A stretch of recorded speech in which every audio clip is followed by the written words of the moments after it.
मध्य प्रदेश में बीजेपी की दूसरी सूची क्या जारी हुई। छत्तीसगढ़ में इसको लेकर बयानबाजी का दौर शुरू हो गया। भाजपा जहां चुनावों को लेकर गंभीरता की बात कह रही है, तो वहीं कांग्रेस मध्य प्रदेश में बड़े नेताओं को उतारने को लेकर तंज कस रही है। भाजपा सूत्रों की माने तो मध्य प्रदेश की तर्ज पर ही प्रत्याशियों की सूची में कई चौंकाने वाले नाम देखने को मिल सकते हैं, जिससे वर्तमान सांसदों के नाम भी विधानसभा चुनाव के प्रत्याशी के रूप में देखने को मिल सकते हैं। पीएम मोदी के 30 सितंबर को बिलासपुर दौरे के बाद दूसरी सूची सामने आ सकती है, जिसमें 35 नाम हो सकते हैं। 15 साल भाजपा की सरकार चलाने वाले पूर्व सीएम रमन सिंह से लेकर अजय प्रत्याशी ब्रजमोहन अग्रवाल सहित पूर्व मंत्री और विधायकों को टिकट मिलना अब मुश्किल लग रहा है। ऐसे में वर्तमान के 9 सांसदों में से भी अब कई नाम विधानसभा चुनाव के प्रत्याशी के रूप में देखने को मिल सकते हैं, जिसमें प्रमुख नाम प्रदेश अध्यक्ष और सांसद अरुण साव, संतोष पांडे, सुनील सोनी, सरोज पांडे, रेणुका सिंह, गोमती साय, चुन्नीलाल साहू, मोहन मांडवी के हो सकते हैं। वहीं सांसद विजय बघेल का नाम पहले ही लिस्ट में शामिल कर सीएम भूपेश बघेल के खिलाफ मैदान में उतारा गया है। वहीं इस मामले में प्रदेश दौरे पर आए मनोज तिवारी ने कहा कि पार्टी बहुत गंभीर है, इसलिए बड़े नेताओं को मैदान में उतारा जा रहा है। सांसद के लोग अगर विधानसभा का चुनाव लड़ रहे हैं तो ये तो हम उसको बहुत गंभीरता से ले रहे हैं। अगर ये वो सोचते हैं कि चुनाव को हम गंभीरता से ना लें तो ये उनकी स्ट्रेटजी होगी। और सबसे बड़ी बात है कि किस बात पे जीतेंगे। ये लोग जो गठबंधन बना रहे हैं, उस गठबंधन में कहते हैं हम सनातन धर्म को समाप्त करेंगे। तो कौन सनातन धर्म को? अब तो ये लड़ाई ऐसी है कि भाई सुशासन में तो कहीं भी ये भारतीय जनता पार्टी या एनडीए से आगे नहीं है, लेकिन जो समाज में जो सुरक्षा की भावना और सनातन नष्ट करने के लिए अगर आप आगे चल रहे हैं तो मुझे नहीं लगता है कि अब किसी राज्य में ये लोग रह पाएंगे। वहीं सीएम भूपेश बघेल ने बड़े नेताओं को टिकट को लेकर बीजेपी पर निशाना साधा है। इसका मतलब ये है कि भारतीय जनता पार्टी मध्य प्रदेश में अपनी हार स्वीकार कर ली है और तभी केंद्रीय मंत्रियों को विधानसभा चुनाव लड़ा रहे हैं। सांसदों को विधानसभा एकाध समझ आता है, अब तो पूरे दर्जन के हिसाब से उतार रहे हैं। इसका मतलब ये भारतीय जनता पार्टी अपनी हार स्वीकार कर ली है। छत्तीसगढ़ में पहले हार मान ली है उन्होंने। माना जा रहा है जब बीजेपी की दूसरी सूची जारी होगी तो उसमें जो टिकट की गारंटी मान के चल रहे हैं उन्हें टिकट नहीं मिले, और जिन्होंने चुनाव के बारे में सोचा तक नहीं उन्हें टिकट मिल जाए, क्योंकि छत्तीसगढ़ में सत्ता पाने के लिए बीजेपी अमित शाह की चाल को प्रदेश में आगे बढ़ा रही है और प्रदेश अध्यक्ष अरुण साव वही सब कुछ कर रहे हैं जैसा उन्हें दिल्ली से निर्देश मिल रहा है। Bureau report, BSTV, Raipur.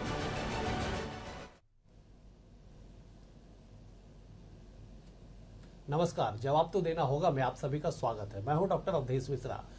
MP में सांसदों को टिकट देने के बाद मसलन ये कि एमपी में तय होने के बाद छत्तीसगढ़ में अब प्रत्याशी और दावेदारों के बीच में एक भय का माहौल बनने लगा है आंतरिक तौर पे कि अगर सांसद चुनावी मैदान में उतरेंगे तो उनकी विधायकी का सपना देखने वाली जो पूरी एक पार्टी है, पूरी एक जो जमात है, उनका क्या होगा। दरअसल एमपी में 3 केंद्रीय मंत्री सहित 7 सांसदों को चुनावी मैदान में उतारने के बाद छत्तीसगढ़ की सियासत में अब थोड़ी सी हलचल तेज हो चुकी है और बीजेपी के अंदर जो है लगातार इस बात की चर्चा तेज हो गई है कि अब जब छत्तीसगढ़ की दूसरी सूची आएगी तो क्या उसमें बहुतायत सांसदों का नाम देखने को मिल सकता है। आज इसी विषय पर चर्चा करेंगे, जवाब मांगेंगे। हमारे साथ 3 बेहद ही खास मेहमान जुड़े हैं। पहले उनका ताल्लुक आपसे करा देता हूं। बीजेपी की ओर से पूर्व विधायक, पार्टी के प्रवक्ता श्रीचंद सुंदरानी जी जुड़े हुए। सुंदरानी जी, आपका स्वागत है, बेहद ही सीनियर लीडर है।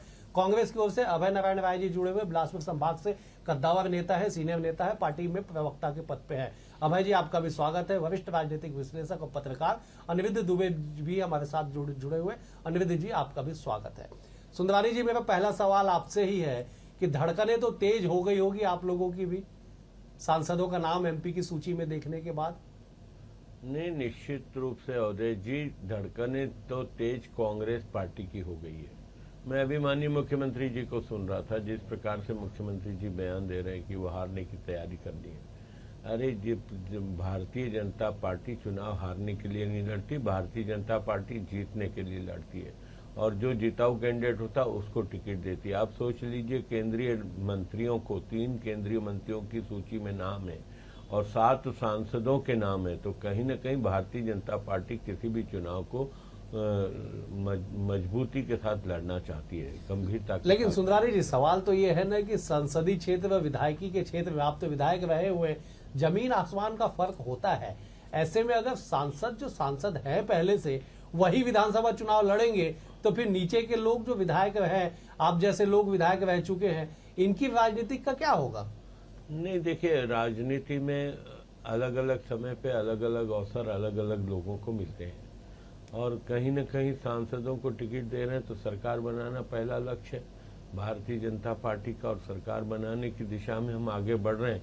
और ऐसी परिस्थितियों में हमें जो भी करना होगा हमारी पार्टी को सरकार बनाने के लिए निश्चित रूप से करेंगे। चले, एक बार मैं अभय जी का रुख कर लेता हूं। अभय जी, बीजेपी के भीतर खाने हलचल तो तेज है, रिपोर्ट और जानकारियां आप तक भी पहुंच रही होगी कि अब जो है बिलासपुर क्षेत्र के ही जिक्र कर लिया जाए, प्रदेश की बात कर ली जाए, जो बिलासपुर के स्वतः दावेदार हुआ करते हैं उनके चेहरे पे एक अजीब सी स्थिति बन रही होगी कि कहीं सांसद चुनावी मैदान में उतरेंगे तो हमारा क्या होगा, और क्या सांसद चुनावी मैदान में उतरेंगे तो उनकी जीत सुनिश्चित मानी जा रही है या बीजेपी मान के चल रही है? देखिए, मध्य प्रदेश के टिकट वितरण की घटना या जो 39 लोगों की टिकट क्लियर हुई, वो स्पष्ट बताती है कि न तो मुख्यमंत्री की टिकट क्लियर हुई, न कैबिनेट के मंत्रियों की टिकट क्लियर हुई, न वरिष्ठ विधायकों की टिकट क्लियर हुई। ऐसे लोगों को खोज खोज के निकाला जा रहा है जो केंद्रीय राजनीति करते हैं। नरेंद्र सिंह तोमर, कैलाश विजयवर्गीय, ये सब ऐसे नाम है, प्रहलाद पटेल, जो लोग दूसरे प्रदेशों में जाकर भारतीय जनता पार्टी को चुनाव लड़ाया करते थे। आज उनको एक विधानसभा में सिमटने का आदेश अमित शाह और नरेंद्र मोदी ने दिया। तो ये कांग्रेस में और भाजपा में यही फर्क है। वहां भारतीय जनता पार्टी है, दो लोगों की पार्टी हो गई। हम तो हमारे लोगों की सरकार और दो लोगों की पार्टी, जो अमित शाह और मोदी कहेंगे वो सबको मानना होगा। हम लोगों ने देखा था कि छत्तीसगढ़ में पूरे 11 के 11 सांसदों की टिकट बदल दी गई थी, रिजल्ट भी आए, कोई परवाह नहीं उसकी। अगर छत्तीसगढ़ में ये प्रयोग दोहराया जाता है और सांसदों को उतारा जाता है तो अवधेश जी मान के चलिए कि कांग्रेस के लिए इससे अच्छी बात कुछ नहीं होगी, क्योंकि ये 9 सांसद अपने क्षेत्र में मुंह दिखाने के लायक नहीं बचे। एक भी काम 5 साल में। कुछ सांसद तो ऐसे हैं कि उस लोकसभा में आप जाएंगे तो भारतीय जनता पार्टी कार्यकर्ता बता रहे हैं कि वो सांसद कब आए कब गए मुझे तो पता ही नहीं है। अरुण साहब जी को आपने प्रदेश अध्यक्ष बना दिया। बिलासपुर की जोन की ट्रेनों की हालत देख लीजिए। बिलासपुर में हवाई सेवा आज तक वो नहीं करवा सके। बिलासपुर की कोई लड़ाई वो संसद में नहीं लड़ते। वो अमित शाह और मोदी की लिस्ट लेके घूम रहे हैं, जगह जगह जा रहे हैं, परिवर्तन यात्रा में मैनेजर बन के वो काम कर रहे हैं। तो भारतीय जनता पार्टी के पास छत्तीसगढ़ में न तो नेतृत्व बचा है, न संगठनकर्ता बचे हैं और न चुनाव लड़ने लायक चेहरे हैं। हमने तो पहले ही कहा था जो 21 सीटें उन्होंने डिक्लेयर की थी, उन 21 लोगों को अरुण साहब से परिचय कराने के लिए रायपुर में मीटिंग करानी पड़ी। मीटिंग करा के परिचय कराया गया अरुण साहब जी से और नारायण चंद्र। अभय जी, मैं लौटूंगा आपके पास। अभय जी, मैं लौटूंगा आपके पास। मैं एक बार अनिरुद्ध जी का जिक्र कर लेता हूँ। अनिरुद्ध जी, बीजेपी के द्वारा सांसदों को टिकट देना कोई पहली बार प्रयोग नहीं हो रहा है। हमने देखा छत्तीसगढ़ की पहली सूची में सांसद विजय बघेल का नाम शामिल है, संभवतः दूसरी सूची में भी कई सांसदों का नाम शामिल हो। तो ये राजनीतिक तौर पे इस प्रयोग को कितना सफल माना जा सकता है छत्तीसगढ़ के लिहाज से, क्योंकि हमने देश में देखा है कि ये प्रयोग ज्यादा सफल नहीं हुआ है। त्रिपुरा की बात कर लेते हैं, केंद्रीय मंत्री को चुनावी मैदान में उतारा गया। प्रतिभा भौमिकी, वो आज विधायक है, सांसद थी, वो केंद्रीय मंत्री थी, उन्हें वो जीत गई। लेकिन ठीक इसके उलट यूपी का जिक्र कर लिया जाए तो सांसद एसपी सिंह को अखिलेश यादव के सामने चुनावी मैदान में उतारा गया। एसपी सिंह टिक नहीं पाए अखिलेश यादव के सामने। बीजेपी की सरकार बनी यूपी में, लेकिन छत्तीसगढ़ के लिहाज से ऐसी राजनीति को आप कैसे देखते हैं? देखिए अवधेश जी, मैं माना कि एक फार्मूला जो कहीं पे लागू होता है, दूसरा फार्मूला वो जाके वहां पे लागू नहीं हो पाता, मैं इससे इनकार नहीं करता। अवधेश जी, राजनीति में तात्कालिक परिस्थितियां काफी मायने रखती हैं, और तात्कालिक परिस्थितियों का जो उदाहरण मैं ही नहीं, आप भी देख चुके हैं, अभय नारायण जी भी देख चुके हैं और सुंदरानी जी भी देख चुके हैं। 2018 के चुनाव में जो है बहुत विस्फोट कर देने वाला जो कांग्रेस को जो बहुमत मिला था, तो उसके बाद जो है भारतीय जनता पार्टी ने जो है सिटिंग एमपी के सारे लोगों की जो टिकट रोकी और सब नए चेहरे उतारे, और उसका जो है प्रतिफल भी मिला, उसका फायदा भी मिला कि छत्तीसगढ़ की 11 में से 9 सीटों पर भारतीय जनता पार्टी के लोग जीतकर आए। बिल्कुल। और अवधेश जी, हम क्या है कि वर्तमान पे ही थोड़ा सा देखते हैं, लेकिन हम कांग्रेस की भी बात करें कांग्रेस ने भी तो प्रयोग किया था। छत्तीसगढ़ का मैं उदाहरण दे रहा हूं कि जब लोकसभा चुनाव था तो सिटिंग एमएलए धनेन्द्र साहू जी, लालजीत राठिया जी, दीपक बैज जी, बिल्कुल ये सही। तीनों तो विधायक थे ना। फिर इनको जो है चुनाव लड़वाया गया, उसका फायदा एक जगह जाकर मिला भी। दीपक बैज जी जो है वहां पे सांसद बने, और उसके और पहले 2008 में सरोज पांडे जी जो विधायक का चुनाव जीती थी, 2009 का लोकसभा चुनाव हुआ तो उनको फिर लोकसभा लड़वाया गया, बिल्कुल वो जीती। और यहाँ भूपेश बघेल जी तो डॉक्टर चरणदास महंत जी को भी चाह रहे थे, जो विधानसभा अध्यक्ष हैं, कि वो कोरबा से लड़े। ये अलग बात है कि वो नहीं लड़े, लेकिन उनकी धर्मपत्नी श्रीमती ज्योत्सना महंत जी चुनाव लड़ी, वो जीती। तो ये तात्कालिक परिस्थितियां। अनिरुद्ध जी, मैं तो एक नाम और इसमें ऐड कर देता हूं जी कि 2003 में राज्य गठन के बाद पहली बार जब छत्तीसगढ़ में विधानसभा के चुनाव हुए, उस वक्त राजनांदगांव के सांसद डॉक्टर रमन सिंह विधानसभा का चुनाव लड़े, वो जीत के आए। उनकी सीट खाली हुई, प्रदीप गांधी वहां से दोबारा सांसदीय चुनाव जीतने में कामयाब हुए, और डॉक्टर रमन सिंह 15 साल तक मुख्यमंत्री रह गए छत्तीसगढ़ में। तो छत्तीसगढ़ के जो बीजेपी के पहले मुख्यमंत्री है, वो तो वर्तमान में सांसद थे जो विधायकी जीत के आए। प्रयोग सफल जरूर हुए हैं कहीं पे, लेकिन अगर पूरे प्रयोगों को देखा जाए तो उस औसत में परिणाम नहीं निकल के आया है जो बीजेपी उम्मीद कर रही है। सुंदरानी जी का रुख कर लेता हूं। सुंदरानी जी, आप लोग के सामने उदाहरण है, सरोज पांडे का उदाहरण है, डॉक्टर रमन सिंह का उदाहरण है, लेकिन क्या वो प्रयोग 2023 में सफल होगा? आपको ऐसा लगता है? नहीं, निश्चित रूप से प्रयोग सफल होगा। केंद्रीय मंत्री और सांसद जो भी रहे हैं, कहीं न कहीं उनका एक प्रभाव क्षेत्र होता है, और लगातार वो संघर्ष करते रहे, लगातार वो पार्टी के लिए काम करते रहे। जनता के बीच में उनकी बड़े नेता के रूप में साख है, जिसका लाभ पार्टी को मिलेगा, और निश्चित रूप से पार्टी इसी नजरिए से उनको लड़ा रही है। लेकिन सुंदरानी जी, सवाल ये भी है कि एक संसदीय क्षेत्र में 8 से 9 विधानसभा आते हैं। ऐसे में एक बड़े क्षेत्र का सांसद होना और एक विधानसभा सीट पे चुनाव लड़ना, दोनों में जनता की नाराजगी, उनके प्रति अपेक्षा जो सांसदों के प्रति रहती है, वो कहीं ना कहीं कमी बेसी होती है। तो क्या इसका खामियाजा भी नहीं उठाना पड़ेगा बीजेपी को? नहीं, भारतीय जनता पार्टी को कोई खामियाजा नहीं उठाना पड़ेगा।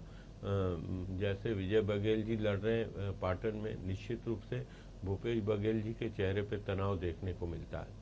वहीं अगर हम अरुण साव जी प्रदेश के अध्यक्ष हैं, कहीं न कहीं से वो अगर विधानसभा का चुनाव लड़ते हैं बिलासपुर अपनी संसदीय क्षेत्र में, तो निश्चित रूप से वे जीत के भी आएंगे और आसपास की 4 सीटों को प्रभावित भी करेंगे। बिल्कुल। जो तनाव देखिए, जो तनाव लोकसभा से सुनील सोनी जैसे लोकप्रिय सांसद हैं, वो रायपुर की किसी भी सीट पे चुनाव लड़ेंगे तो आसपास की 4-5 सीटों को जिताने की क्षमता रखते हैं। बिल्कुल सुंदरानी जी, मैं आपके बात को और थोड़ा सा बढ़ा देता हूं। आपने कहा कि विजय बघेल के चुनावी मैदान में उतरने से मुख्यमंत्री भूपेश बघेल के चेहरे पे तनाव दिख रहा है।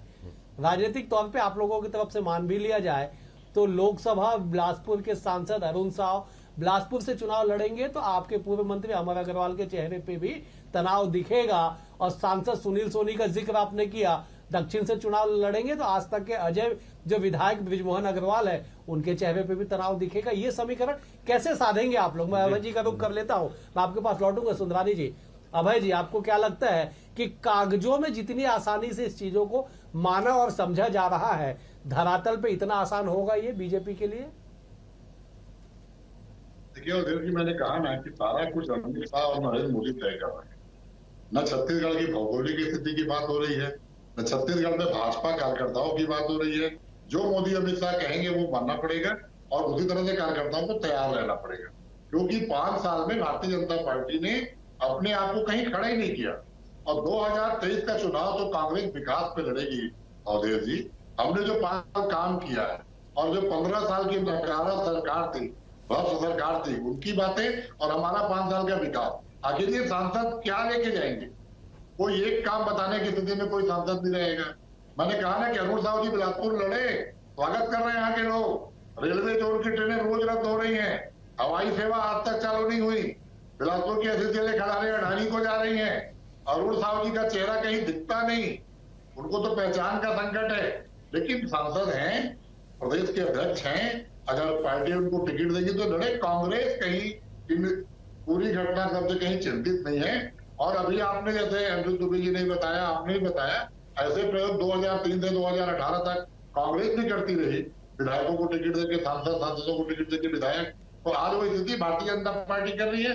फर्क यही है कि आज भारतीय जनता पार्टी के पास पाटन का उदाहरण हुआ, तनाव की बात कर रहे सुंदरानी जी, पाटन में भारतीय जनता पार्टी का कोई आवेदन ही नहीं आया, तो उन लोगों को पहले विजय बघेल को डिक्लेयर करना पड़ा, और विजय बघेल को डिक्लेयर किया तो बाकी सांसदों को डिक्लेयर क्यों नहीं किए? क्योंकि बाकी जगह आवेदन आ रहे हैं। तो पाटन में तो कोई लड़ने के लिए भाजपा कार्यकर्ता तैयार नहीं है, अभय जी, तो सांसद की बलि चढ़ाओ, भाई की बलि चढ़ाओ, भाई अभय जी, चाचा को लड़ाओ, ये तो सिद्धांत है भारतीय जनता पार्टी का। तो उससे भी हमको कोई फर्क नहीं पड़ना है, पाटन से कोई लड़े, पूरे सांसद लड़े, अरुण साहब जी बिलासपुर आए। अभय जी रोकना चाहूंगा। 18 का रिजल्ट दिखेगा, और हम तो विकास के नाम पे चुनाव लड़ेंगे, हम तो अपने काम के नाम पे चुनाव लड़ेंगे। ठीक है अभय जी मैं लौटूंगा आपके पास। बता दे, सुंदरानी जी कुछ जवाब आपको देना चाह रहे हैं। सुंदरानी जी आप कुछ कह रहे थे। अभय जी, आपको जानकारी है कि नहीं, थोड़ा सा जानकारी कर लें। भूपेश बघेल जी के चेहरे पे तनाव है और वो दूसरी सीट खोज रहे हैं। कहीं ऐसा ना हो कि भूपेश बघेल जी का स्काईलैब बिलासपुर के किसी विधानसभा सीट पे पड़ जाए। ठीक है सुंदरानी जी, वो तो बात की राजनीतिक समीकरण के आप जिक्र कर रहे हैं। मैं एक बार अनिरुद्ध जी का रुक कर लेता हूं। मैं लौटूंगा अभय जी आपके पास लौटूंगा। अनिरुद्ध जी, बीजेपी ने न केवल त्रिपुरा, न केवल उत्तर प्रदेश, बल्कि पश्चिम बंगाल में भी ये प्रयोग किए थे। 5-5 सांसदों को केंद्रीय जो नेता माने जाते हैं उन्हें टिकट दिया गया, उन्हें चुनावी मैदान में उतारा गया। बाबुल सुप्रियो का नाम उसमें शामिल था। लॉकेट चटर्जी की बात कर ली जाए या फिर राज्यसभा सांसद स्वपन दास गुप्ता की बात कर ली जाए, 5 में से केवल 2 ही चुनाव जीतने में कामयाब हुए, 3 को हार का मुख देखना पड़ा, जिसमें बाबुल सुप्रियो का नाम भी शामिल है।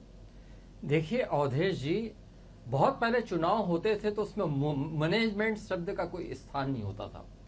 अब क्या है कि चुनाव में मैनेजमेंट शब्द जो है अपने आप में ना एक करिश्मा हो गया है, कमाल हो गया है, और इसके विशेषज्ञ माने जाते हैं नरेंद्र मोदी जी और अमित शाह जी। मैं अभय नारायण सिंह जी की बात सुन रहा था और अपने हर जवाब में उन्होंने मोदी जी और अमित शाह जी के नाम का इस्तेमाल किया या जिक्र किया, ये कह सकते हैं। तो अवधेश जी, हर जो है स्टेट को मोदी जी और अमित शाह जी अपने ढंग से देखते हैं। आपने त्रिपुरा की बात की, बंगाल की बात की, कर्नाटक चुनाव तो मतलब हर किसी के जेहन में था, आपकी जेहन में भी रहा, मेरे भी रहा। और एक चीज देखिए, आपने एक और बोला अवधेश जी कि हर लोग अगर किसी सांसद को उतारते हैं तो एक जो सांसद की सीट होती है उसमें 8-9 विधानसभा क्षेत्र होते हैं। बिल्कुल। और छत्तीसगढ़ की तात्कालिक परिस्थितियों को देखिए, आज केवल 13 विधायक हैं, और सांसद क्या है कि जो भी सांसद हैं, सांसद का अपने क्षेत्र से जीवंत संपर्क रहता है पब्लिक से। और जब सीधे जाकर कहीं जीवंत संपर्क रहता है अवधेश जी, जो आपने कहा कि 8 से 9 सीटें होती है, मतलब उस एक चेहरे का 8 से 9 सीटों से भी कहीं ना कहीं सीधा संपर्क है।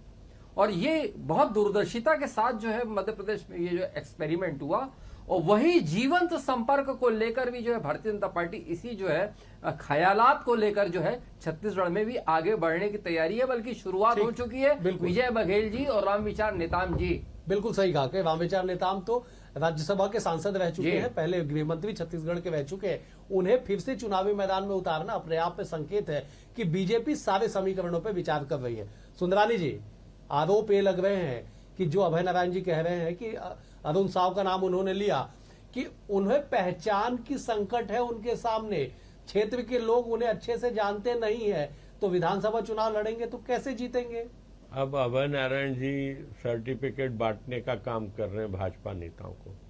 अरुण साव जी लोकसभा के सदस्य हैं बिलासपुर लोकसभा से, और कांग्रेस भारतीय जनता पार्टी के प्रदेश के अध्यक्ष हैं।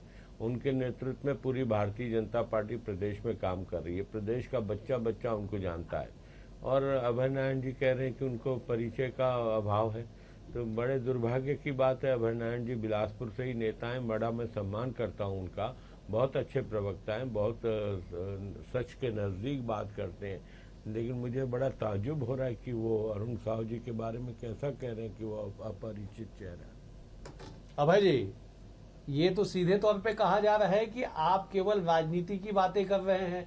अरुण साव तो प्रदेश के सर्वमान्य चेहरे हो गए हैं बीजेपी में। कि जब अरुण साव जी अध्यक्ष बने थे तभी हम लोगों ने कहा था कि साव को अध्यक्ष बनाया गया है, अरुण को नहीं बनाया गया है।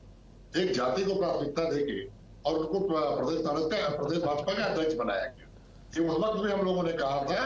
और आज भी भारतीय जनता पार्टी वही पॉलिटिक्स में है कि जात की पॉलिटिक्स, धर्म की पॉलिटिक्स, दंगों की पॉलिटिक्स, कैसे करके हम छत्तीसगढ़ की शांत फिजा को खराब करें और कैसे हम चुनावी मुद्दा बनाएं। सांसद चुनाव लड़े, कहीं कोई परेशानी नहीं है।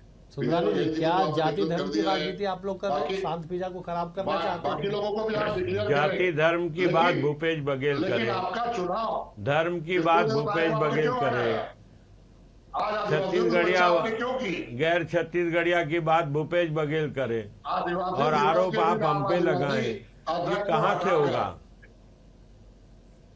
और बता दीजिए मेरे को क्वालिटी क्या थी। ये तो बिना पहली बार सांसद बने, पहली बार उनको टिकट मिली, पहली बार सांसद बने, और क्या उनका आकलन था। फिर भी भारतीय जनता पार्टी का मुद्दा है, उनके प्रदेश अध्यक्ष है, उनके सांसद हैं, वो चुनाव लड़े। कांग्रेस को कहीं फर्क नहीं पड़ता है।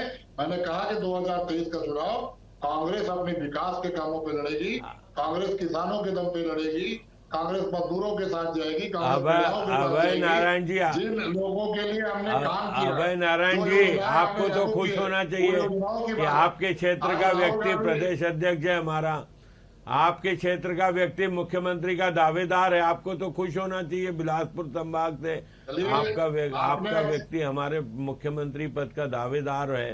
सुंदरानी जी, आपने आज 2 घोषणा कर दी। बिल्कुल अभय जी, आप कंप्लीट कर दीजिए। चुनाव लड़ेंगे और अरुण साहब जी मुख्यमंत्री बनने वाले हैं। ये 2 घोषणा तो कम से कम आज डिबेट में आपने कर दी कि प्रदेश के भाजपा नहीं, मैंने कहा दावेदारी है, मैंने ये नहीं कहा बनेंगे। सुंदरानी जी ने 2 घोषणाएं कर दी है आज कि वो मुख्यमंत्री के दावेदार हैं और सारे सांसद चुनाव लड़ रहे हैं।